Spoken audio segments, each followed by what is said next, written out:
नमस्कार दोस्तों, स्वागत है आप सबका जीएस विथ लेंस पर। यह चैनल आपका स्टडी पार्टनर है जहां हम बोरिंग टॉपिक्स को एंगेजिंग बनाएंगे और कॉम्प्लेक्स कंसेप्ट को सिंप्लीफाई करने की कोशिश करेंगे। अभी हम लोग एम लक्ष्मीकांत सर की इंडियन पॉलिटी की किताब को कवर कर रहे हैं और आज से हम शुरू करने वाले हैं कॉन्स्टिट्यूशनल बॉडीज को। तो चलिए शुरू करते हैं और आज के सेशन में हम डिस्कस करेंगे इलेक्शन कमीशन ऑफ इंडिया यानी कि चुनाव आयोग के बारे में। ये वो बॉडी है जो हमारे देश के डेमोक्रेटिक सिस्टम की बैकबोन है, क्योंकि इसके बिना फ्री और फेयर इलेक्शंस पॉसिबल नहीं है। सबसे पहले समझते हैं nature and establishment of election commission of India. तो देखिए, ये एक परमानेंट और इंडिपेंडेंट कॉन्स्टिट्यूशनल बॉडी है जिसे आर्टिकल 324 के अंडर एस्टैब्लिश किया गया था। यहाँ पे दोस्तों परमानेंट का मतलब है कि ये बॉडी हमेशा एग्जिस्ट करेगी और इंडिपेंडेंट का मतलब है कि इसके काम में सरकार या कोई पॉलिटिकल पार्टी इंटरफेयर नहीं कर सकती। नेक्स्ट पॉइंट कहता है कि इलेक्शन कमीशन ऑफ इंडिया का मेन काम है इलेक्शंस को सुपरवाइज, डायरेक्ट और कंट्रोल करना। ये इंश्योर करता है कि इलेक्शंस फ्री, फेयर और ट्रांसपेरेंट हो। इसका स्कोप सिर्फ एक स्टेट या एक एरिया तक लिमिटेड नहीं है, बल्कि ये पूरे देश में इलेक्शंस कंडक्ट करता है। ये लोकसभा और राज्यसभा दोनों हाउसेज ऑफ पार्लियामेंट के इलेक्शंस कंडक्ट करता है। लोकसभा के इलेक्शंस डायरेक्ट वोटिंग से होते हैं, जबकि राज्यसभा के इलेक्शंस इनडायरेक्ट होते हैं।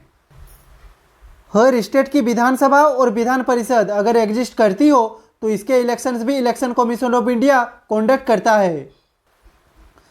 इससे इंश्योर होता है कि स्टेट लेवल पर भी डेमोक्रेसी स्ट्रांग बनी रहे।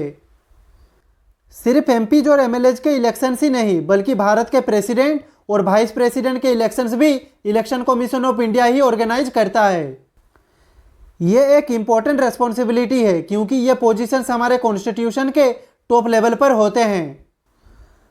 तो दोस्तों, इसका काम सेंट्रल और स्टेट दोनों लेवल के गवर्नमेंट्स के लिए इक्वली इम्पॉर्टेंट है। चाहे बंगाल में सरकार बन रही हो या किसी छोटी स्टेट में, हर जगह इलेक्शन प्रोसेस का guardian election commission of India ही होता है। तो यहाँ पे हमने समझा ये सिर्फ एक ऑफिस नहीं, बल्कि हमारी डेमोक्रेसी का प्रोटेक्टर है। ये इंश्योर करता है कि हर नागरिक अपना वोट इंडिपेंडेंट और फेयर एनवायरनमेंट में डाल सके। तो चलिए चलते हैं नेक्स्ट स्लाइड पे। तो इस स्लाइड में हम डिस्कस करेंगे composition and independence of election commission of India के बारे में। तो यहाँ पे पहले समझते हैं कंपोजिशन ऑफ इट। तो देखिए, इलेक्शन कमीशन में सबसे इंपॉर्टेंट पोस्ट होता है चीफ इलेक्शन कमिश्नर। इसके साथ कुछ और इलेक्शन कमिश्नर्स भी होते हैं जिनकी नंबर प्रेसिडेंट डिसाइड करता है। ये लोग मिलकर इलेक्शन कमीशन का कोर टीम बनाते हैं। नेक्स्ट पॉइंट कहता है कि चीफ इलेक्शन कमिश्नर हमेशा कमीशन के चेयरमैन के रूप में काम करते हैं। मतलब वो मीटिंग्स प्रिसाइड करते हैं, डिसीजन कोऑर्डिनेट करते हैं और पूरे सिस्टम को लीड करते हैं। कभी कभी इलेक्शंस का वर्कलोड बहुत ज़्यादा होता है। इस केस में प्रेसिडेंट रीजनल कमिश्नर्स भी अपॉइंट कर सकते हैं। ये रीजनल लेवल पर इलेक्शंस को मैनेज करते हैं ताकि प्रोसेस स्मूथ चल सके। अब बात करते हैं independence of election commission of India के बारे में। तो देखिए, चीफ इलेक्शन कमिश्नर को एक सुप्रीम कोर्ट जज जैसी सिक्योरिटी मिलती है। उनको सिर्फ पार्लियामेंट के रेजोल्यूशन के थ्रू ही रिमूव किया जा सकता है। ये इंश्योर करता है कि वो बिना किसी पॉलिटिकल प्रेशर के काम करे। बाकी इलेक्शन कमिश्नर्स की रिमूवल के लिए प्रेसिडेंट को चीफ इलेक्शन कमिश्नर का रिकमेंडेशन लेना पड़ता है। इससे भी कमीशन की इंडिपेंडेंस मेंटेन होती है। नेक्स्ट पॉइंट कहता है कि चीफ इलेक्शन कमिश्नर और इलेक्शन कमिश्नर्स दोनों का टेन्योर होता है 6 साल, या फिर जब तक वो 65 साल की एज तक नहीं पहुंच जाते। इस ड्यूरेशन में वो अपना काम पूरी फ्रीडम से कर सकते हैं। यहाँ पे दोस्तों एक इंटरेस्टिंग बात यह है कि कॉन्स्टिट्यूशन में चीफ इलेक्शन कमिश्नर या इलेक्शन कमिश्नर्स के लिए कोई स्पेसिफिक क्वालिफिकेशन या टर्म लिमिट मेंशन नहीं है। मतलब उनका सिलेक्शन कम्प्लीटली प्रेसिडेंट के डिस्क्रिप्शन पर डिपेंड करता है। तो ये था इलेक्शन कमीशन का कंपोजिशन और इंडिपेंडेंस का बेसिक अंडरस्टैंडिंग। ये स्ट्रक्चर इसलिए बनाया गया है ताकि इलेक्शन प्रोसेस हमारे देश में हमेशा फेयर, इम्पार्शियल और ट्रांसपेरेंट रहे। तो चलिए चलते हैं नेक्स्ट स्लाइड पे। तो दोस्तों इस स्लाइड में हम इलेक्शन कमीशन ऑफ इंडिया के पावर्स एंड फंक्शंस को डिटेल में समझेंगे। तो चलिए शुरू करते हैं। तो देखिए, election commission of India electoral constituencies का साइज, शेप और बाउंड्रीज डिसाइड करते हैं, और जब जरूरत हो तो इन बाउंड्रीज को रिवाइज भी करते हैं ताकि पॉपुलेशन के हिसाब से फेयर रिप्रेजेंटेशन हो।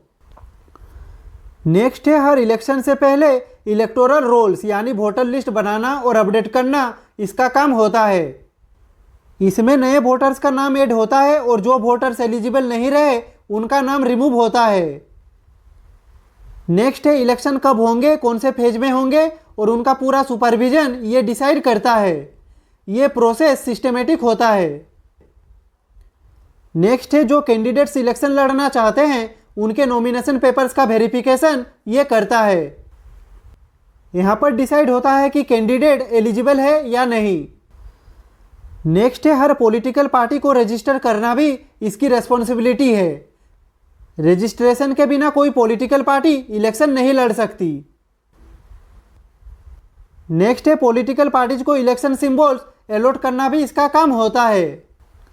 ये सिंबल्स हर पार्टी का पहचान बन जाते हैं, जैसे हाथ, कमल, साइकिल etc। नेक्स्ट है, ये इंश्योर करता है कि कैंडिडेट्स अपने इलेक्शन एक्सपेंसेज लीगल लिमिट के अंदर रखे। इसके लिए एक्सपेंस रिपोर्ट चेक की जाती है। नेक्स्ट है, it enforces model code of conduct. तो देखिए, इलेक्शन के दौरान पॉलिटिकल पार्टीज और कैंडिडेट्स को एक फेयर और इथिकल फ्रेमवर्क फॉलो करना पड़ता है। इसे ही हम मॉडल कोड ऑफ कंडक्ट कहते हैं। इसमें हेट स्पीच, वोट खरीदना, कास्ट या फिर रिलीजन बेस्ड अपील्स और मिसयूज ऑफ गवर्नमेंट मशीनरी पर रोक लगती है। इलेक्शन कमीशन ऑफ इंडिया इसका स्ट्रिक्ट इंप्लीमेंटेशन करता है और वायलेशन होने पर वार्निंग, नोटिस या एक्शन ले सकता है। नेक्स्ट है, अगर इलेक्शन के दौरान कोई कंप्लेंट आती है या इरेगुलरिटी होती है तो election commission of India investigation के लिए इंक्वायरी ऑफिसर्स अपॉइंट करते हैं। ये ऑफिसर्स अपनी रिपोर्ट सबमिट करते हैं, जिसके बेसिस पर election commission of India action decide करते हैं। नेक्स्ट है, कॉन्स्टिट्यूशन के तहत ये प्रेसिडेंट या गवर्नर को इलेक्शन रिलेटेड इश्यूज पर एडवाइस देते हैं। जैसे अगर किसी सीट के लिए इलेक्टेड मेंबर डिस्क्वालीफाई हो जाता है तो उस सीट को वैकेंट करने का decision election commission of India के रिकमेंडेशन पर होता है। नेक्स्ट है, अगर किसी पोलिंग बूथ, कॉन्स्टिट्यूएंसी या पूरे इलेक्शन प्रोसेस में large scale rigging, booth capturing या मेजर इरेगुलरिटीज पकड़ी जाती है तो इलेक्शन कमीशन ऑफ इंडिया तुरंत इलेक्शन कैंसिल कर देते हैं और वहां पे दोबारा पोलिंग करवाते हैं। नेक्स्ट है, इलेक्शंस कंडक्ट करने के लिए इलेक्शन कमीशन ऑफ इंडिया किसी भी स्टेट या सेंट्रल गवर्नमेंट डिपार्टमेंट का स्टाफ बुलवा सकते हैं। ये staff polling booth, counting centres और इलेक्शन लॉजिस्टिक्स मैनेज करते हैं। नेक्स्ट है, पूरे इलेक्शन प्रोसेस के दौरान election commission of India her level पर इलेक्शन मशीनरी का सुपरविजन करते हैं, चाहे वो सेंट्रल, स्टेट, डिस्ट्रिक्ट या कॉन्स्टिट्यूएंसी लेवल हो, ताकि कोई लूपहोल ना रहे। नेक्स्ट है, it can recommend presidents rule timing for elections. तो देखिए, कभी कभी ऐसा होता है कि स्टेट असेंबली डिसॉल्व हो चुकी होती है और नए इलेक्शंस तक गवर्नेंस का गैप होता है। ऐसे केसेज में election commission of India recommend करता है कि प्रेसिडेंट्स रूल लगाया जाए ताकि इलेक्शंस के दौरान न्यूट्रल एडमिनिस्ट्रेशन हो। नेक्स्ट है, ये टाइम टू टाइम रिव्यू करता है कि कौन सी पॉलिटिकल पार्टी नेशनल पार्टी का स्टेटस डिजर्व करती है, कौन सी स्टेट पार्टी है और कौन सी अनरिकॉग्नाइज्ड है। ये स्टेटस उन पार्टीज के इलेक्शन सिंबल्स, कैंपेनिंग राइट्स और प्रिविलेजेस को डिसाइड करते हैं। तो दोस्तों, यहाँ पे हमने देखा कि इलेक्शन कमीशन के पास सिर्फ एक या दो नहीं बल्कि बहुत सारे पावरफुल फंक्शंस है जो इंश्योर करते हैं कि हमारे देश का इलेक्शन प्रोसेस हमेशा फ्री, फेयर और ट्रांसपेरेंट रहे। तो चलिए चलते हैं अब नेक्स्ट स्लाइड पे। तो दोस्तों, अब तक हमने इलेक्शन कमीशन के पावर्स, कंपोजिशन और फंक्शंस देखे, लेकिन हर बड़े इंस्टीट्यूशन के पीछे एक विजन और मिशन होता है जो उसके काम का डायरेक्शन सेट करता है। तो चलिए अब समझते हैं इलेक्शन कमीशन ऑफ इंडिया का विजन और मिशन सिंपल शब्दों में। तो यहाँ पे पहले समझते हैं इसका विजन। तो देखिए, इस कमीशन का सपना है एक इंस्टीट्यूशन ऑफ एक्सीलेंस बनना, जहाँ क्वालिटी स्टैंडर्ड्स सबसे ऊपर हो और जहाँ पर लोगों का ट्रस्ट 100% हो। ये सिर्फ इलेक्शंस कंडक्ट नहीं करता, बल्कि लोगों की पार्टिसिपेशन बढ़ाने के लिए अवेयरनेस कैंपेन्स भी चलाता है। ये इसलिए ताकि हर एलिजिबल सिटीजन वोटिंग प्रोसेस का हिस्सा बन सके। इनका एम सिर्फ भारत तक लिमिटेड नहीं है, वो चाहते हैं कि इंडिया में डेमोक्रेसी का लेवल डीपेन हो और अपना एग्जाम्पल पूरे वर्ल्ड के लिए एक मॉडल बन जाए। अब समझते हैं इसका मिशन। तो दोस्तों, इलेक्शन कमीशन ऑफ इंडिया अपनी इंडिपेंडेंस, इंटीग्रिटी और ऑटोनॉमी को प्रोटेक्ट करता है ताकि कोई भी पॉलिटिकल या एक्सटर्नल प्रेशर उनके डिसीजंस को इन्फ्लुएंस ना कर सके। ये इंश्योर करते हैं कि हर सिटीजन तक इलेक्शन प्रोसेस एक्सेसिबल हो, चाहे वो रिमोट एरिया हो, डिसेबल्ड वोटर हो या सीनियर सिटीजन। साथ ही प्रोफेशनलिज्म भी उनके काम का कोर पार्ट है।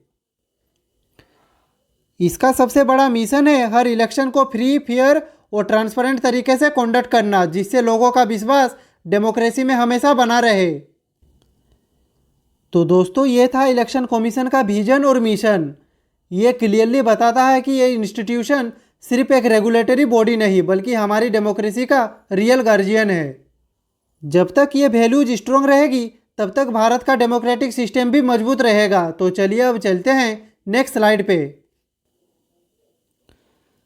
तो इस स्लाइड में हम डिस्कस करेंगे guiding principles of election commission of India के बारे में। तो देखिए, किसी भी मजबूत इंस्टीट्यूशन के काम को गाइड करते हैं उसके गाइडिंग प्रिंसिपल्स। ये वो बेसिक वैल्यूज होते हैं जो हर डिसीजन या फिर हर एक्शन में रिफ्लेक्ट होते हैं। इलेक्शन कमीशन ऑफ इंडिया के भी कुछ गाइडिंग प्रिंसिपल्स हैं जो इंश्योर करते हैं कि देश में इलेक्शन हमेशा फेयर, ट्रांसपेरेंट और डेमोक्रेटिक बनी रहे। तो चलिए एक एक करके इन प्रिंसिपल्स को समझने की कोशिश करते हैं। तो दोस्तों, सबसे पहला प्रिंसिपल है कॉन्स्टिट्यूशन के कोर वैल्यूज को अपहोल्ड करना, जैसे इक्वलिटी, इम्पार्शियलिटी, इंडिपेंडेंस और रूल ऑफ लॉ। यही वैल्यूज इलेक्शन कमीशन के हर काम का फाउंडेशन है। नेक्स्ट है, ये कमीशन हमेशा इलेक्शंस को क्रेडिबिलिटी, फेयरनेस और ट्रांसपेरेंसी के हाईएस्ट स्टैंडर्ड्स पर कंडक्ट करने का टारगेट रखता है। इसका मतलब है कि वोटिंग प्रोसेस में कोई बायस, इरेगुलरिटी या मल प्रैक्टिस ना हो और रिजल्ट पर पब्लिक का पूरा भरोसा बना रहे। हर स्टेज पर नॉमिनेशन से लेकर काउंटिंग तक election commission of India strict protocol follow करता है, जिससे किसी भी तरह की अनफेयर प्रैक्टिस का स्कोप ना रहे। नेक्स्ट है, it ensure inclusive voter participation. तो देखिए, डेमोक्रेसी तभी स्ट्रांग होती है जब हर एलिजिबल सिटीजन को वोटिंग का इक्वल चांस मिले। ये कमीशन इंश्योर करता है कि हर वोटर, चाहे वो रिमोट विलेज में हो, माउंटेन्स में हो या मेट्रोपॉलिटन सिटी में, इजीली वोट दे सके। इसके लिए mobile polling teams, postal ballots और वोटर आउटरीच कैंपेन्स का यूज किया जाता है।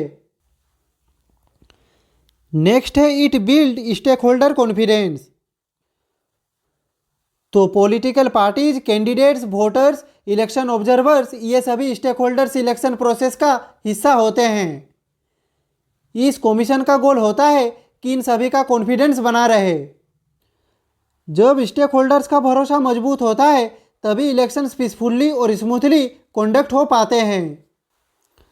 नेक्स्ट है, देश के लोगों का भरोसा इलेक्शन प्रोसेस में हमेशा बना रहे। इसके लिए इलेक्शन कमीशन ऑफ इंडिया अपनी पूरी क्रेडिबिलिटी मेंटेन करता है।